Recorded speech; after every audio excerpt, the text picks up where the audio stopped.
Un nouveau palier franchi dans l'horreur par le groupe État islamique avec la diffusion de l'exécution du pilote jordanien.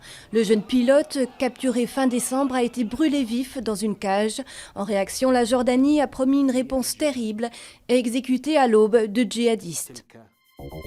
11 morts, c'est le bilan provisoire d'un accident d'avion à Taïwan. Après avoir heurté un pont, l'appareil de la Transasia s'est abîmé dans une rivière avec 58 personnes à bord.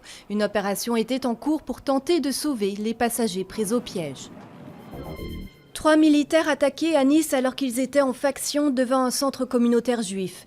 Ils ont été agressés hier au couteau par un homme qui a aussitôt été arrêté.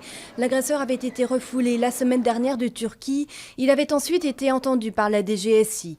À Nice, le ministre de l'Intérieur Bernard Cazeneuve a estimé que la France est confrontée à un phénomène nouveau, le terrorisme libre accès. Ni le FN ni le PS, l'UMP a tranché contre l'avis de son chef Nicolas Sarkozy. Le parti appelle à l'abstention ou au vote blanc au second tour de la législative partielle dans le Doubs. La motion l'a emporté à 22 voix contre 19. L'UMP est donc divisée. Nicolas Sarkozy préférait un texte appelant à faire barrage au Front National comme d'autres poids lourds du parti.